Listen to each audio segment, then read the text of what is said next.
Hello, welcome to International Professional Communication. Our focus this week on organizing messages and translation. This is the beginning of Module 2 in this course, a module on drafting messages and documents, where we explore how messages are organized for different cultures, as well as similarities and differences between translation work and that of work as technical communicators. In preparation for our work with the students at the University of Trieste, Italy, we will read the opening chapter of Cole's The Global English Style Guide. As always, you can see on the Canvas system an overview of the week. I will insert this video into this Canvas page as well. To begin, I want to let's look at the Varner and Beamer text, Chapter 5, Organizing Messages to Other Cultures. Notice the opening where they talk about American Express and its work to reach an audience in the United States versus the appeal to Mexico and Mexican collectivism. Look at your own credit card. What does it tell you about how the message has been organized for you? Next, you review a communication model. You have no doubt seen a number of these. You can type process model of communication into a Google search and get any number of models. Have you found one that includes clear recognition of intercultural dimensions? As they state on page 175, when you understand where a culture's priorities lie along certain dimensions, only then can you begin to make informed guesses about what the messages really mean. On page 176, I appreciate great lists like these, the type of business messages, and they are always purposeful. And if the purpose includes nurturing relationships, note the strategies here. But you'll see that I have this interesting slide up about the Ogham stones. I thought of this when I read the In Focus on page 177 in Varner and Beamer. And they're looking at from Sumeria, present-day Iraq, and the this way of writing about the commercial accounts and so on from 3400 BC. Well, not quite that long ago, but still a while ago. These Ogham stones are in Ireland. They date around the 4th century AD, and they were in use for about 500 years. When I was visiting Ireland in 2015, I found myself at the University College in Cork, and they have the most incredible collection of these stones. They're referred to as the Celtic tree alphabet, as a number of the letters are linked to old Irish names for trees. And notice how the alphabet, so to speak, was carved on these. And notice they were normally read. If you look at this my photo on the right, they were read from the left hand side, bottom up across the top and then down. You can kind of see that. Anyway, very interesting. So you think of the earliest forms and what they signaled in terms of that culture. I'll continue in the Varner and Beamer text, page 179. Some key questions here. First of all, who within an organization is the appropriate person to receive the message? Then where channels of communication and what technology will you use? You think about, in terms of technology, note the In Focus piece. Chinese do not pick up voicemail messages, rarely leave them. For those of you who have worked with counterparts, perhaps in China, has this been your experience? On page 181, timing, when to communicate and how. As you know, I'm very more of a low context individualist. That is the the culture that I have been raised in. It's sort of part of my cultural DNA, and I tend to be very as direct as I can, get the information and lists and things to people. Okay, but how do you see other cultures organizing routine messages? We'll talk about this just in a little bit. We'll go into a few more of the examples. They include, Varner and Beamer include a number of great letters. Now, a few of these are maybe look a little bit dated, but they still provide excellent direction for work across different cultures. Acknowledging, for example, in East Asian, the reasoning and the important principle of balance. That's just pulling out one of their pieces of advice here. What I like about this chapter is its help in organizing, the different types of messages. We've got, whether they be direct ones, indirect ones, where you're arguing, where you need to persuade, the type of logic to use. Something I also really appreciate is their focus on storytelling. One way to communicate about a solution to a problem is through narrative. We oftentimes, I see less use of narrative in business communication. Sometimes we think, oh, it has to remain objective and this and that, but it's a very important means of persuasion as well as analogy. The relative importance of encoding messages in words, page 199, the role and force of words. The proverbs that they share, and how much, again, a story or a proverb or key words from a culture can help you to understand and work with that culture. Toward the end of the chapter, page 205, they note the spatial relationship of syntactical elements. Okay, so when you think of, again, that order of the message, of the sentence, of the words. And then they, just one more point, page 211, when they talk about framed messages. And again, getting back to that communication styles, that more formal or informal, or hierarchical or horizontal. The importance of framing is explaining the context of a message before delivering it.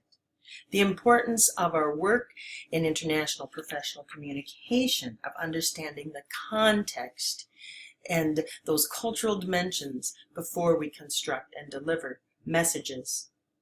Okay, speaking of context, may I share a story with you about cultural priorities? Meet Patricia Wright.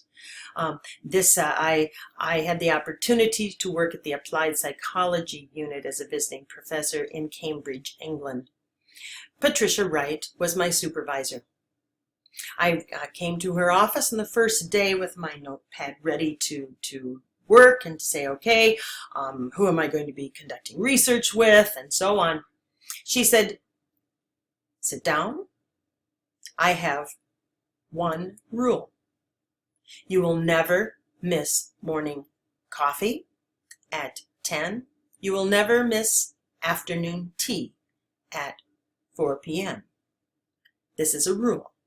You will not bother people in their offices in between. And here I'm a bit of an extrovert, and I just had been bopping in to say, hey, I'm glad to be here. I'm from the University of Minnesota, da da da. This was not acceptable behavior. Cultural priorities. When people are working, they're working alone and individually. When it's time to meet, you do it in a very structured format. In this particular case, it was morning coffee, afternoon tea. Cultural priorities. That was very direct communication. Notice this. I forget where I located this, but I find it rather interesting. Visualize, make a little visual of the type of communication that, just a drawing that represents how is the communication, what is that style for messages, for example, in your target culture from your comparative analysis paper. In terms of another visual, there's any number of these. Online, if you search on direct, indirect, communication styles, notice if you could pick out your country. I know we have people investigating these different countries and how they're listed here. Does this, we have someone looking at Finland too, does this make sense? Is this the type of verbal style and written communication style? Does it align with your findings? Now, I mentioned that Varner and Beamer, they have a number of examples of written communication. Here are just a few more. This is from a company in Chile, written by a person whose responsibility is to source material from a supplier in the United States. Now, the original letter was written in English. It's not the writer's first language, so the original spelling, though, has been preserved. Okay, these are just a number of additional examples from Varner and Beamer, and just to get a sense of the style of writing, the purpose, the audience. Is the message clear? I happen to think it's not too bad here. This letter was written in Arabic from a travel agency in Jeddah on the west coast of Saudi Arabia on the Red Sea, and it was written to a travel agency in LA. Now note the original letter is written right to left, and so notice how in this translation, the work to follow and preserve as much of the structure and the syntax and so on as possible. Notice how it's it's largely written without punctuation, like continuous speech. A pause, you see the ellipsis and the three dots to indicate the pause here.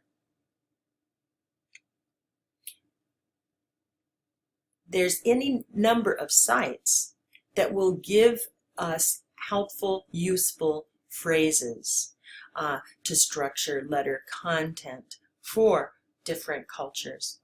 Again, consider your target culture from your comparative analysis paper. What advice have you found online? This next letter is translated from Portuguese. The original letter was in a script typeface, so that makes it more, and so the script here as well, it's more personal. No spaces between paragraphs, more of an informal salutation, hello, is followed by good day and the exclamation points. Now, in this case, requests often are packaged within conventional expressions of politeness. And so the importance of understand and just notice the whole style. Now, this is a possible scenario to discuss in the course forum, but I know our discussion leaders will post direction for us as well. But just thinking again of the Varner and Beamer text. Say you're in charge of a team working to establish a business relationship with, say, a business in your target country. How will you organize the messages? Persuading them to work with you? Or how would you organize a message to get help, to get their input on how to solve a problem? These are the two key areas of focus for this week in Varner and Beamer. Now notice the emphasis as well, as I mentioned on page 195 in Varner and Beamer, on storytelling. Tell me a story, it will live in my heart forever. So I found this resource on storytelling in Melbourne, Australia.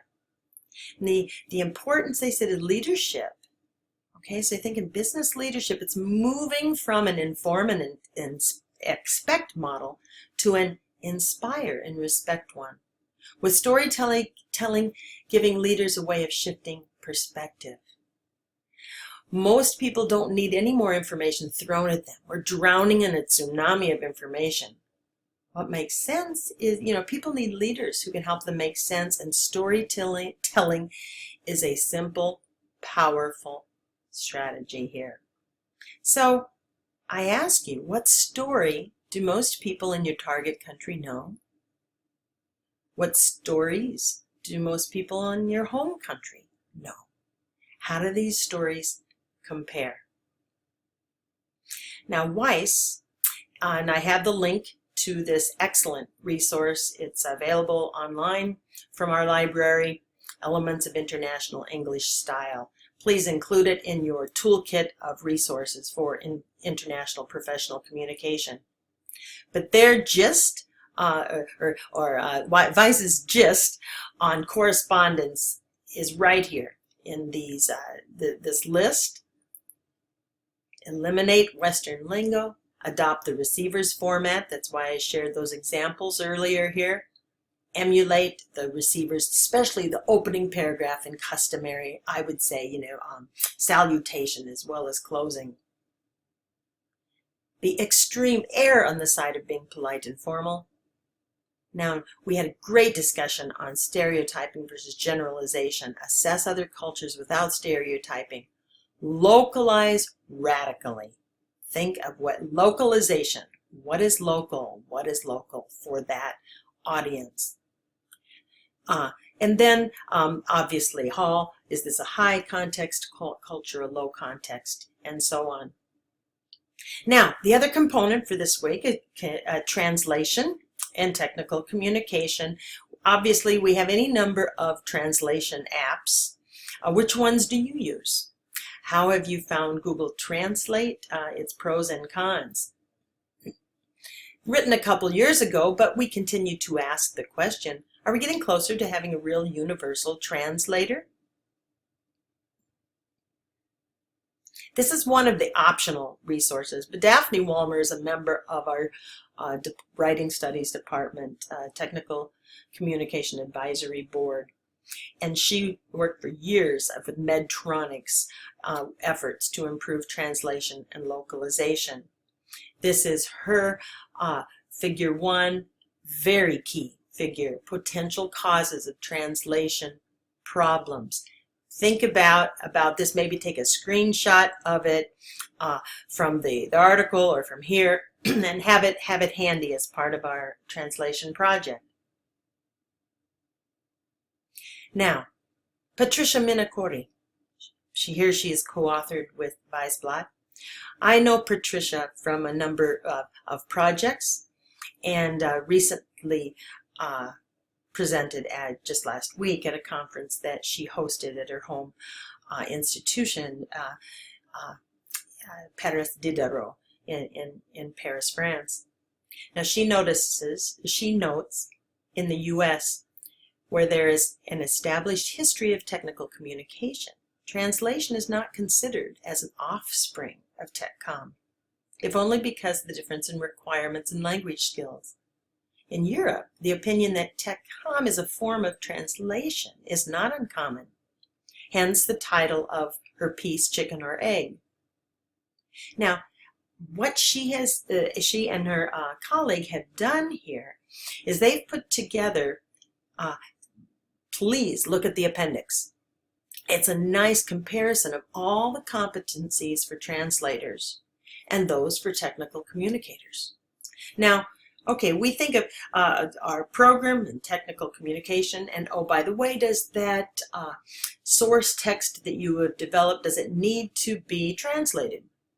It's flipped in the European Union. Okay, it's a program in translation, and oh, it might be about a more technical text. But really note this comparison. Now here, interpersonal dimension, you can see that very much very similar. But this appendix is about 4 pages. So be sure to look through those as those competencies for translators and technical communicators as a means to prepare for this project with translators from the University of Trieste. Now, John Cole's The Global English Style Guide. Again, excellent resource. Look in depth at the first chapter. And I've mentioned, of course, the Documentation for Translation project. I'll do a separate short video on this assignment. And this is a picture of Professor Giuseppe Palumbo. Excellent, wonderful to work with. You can just see it's a quick screenshot of our collaboration in working to put this project together. So I'll look forward to your reflections on these resources as part of the course forum. I'll look forward to your final draft on the previous assignment, and look forward to the preparation for our work, Documentation for Translation. Thanks!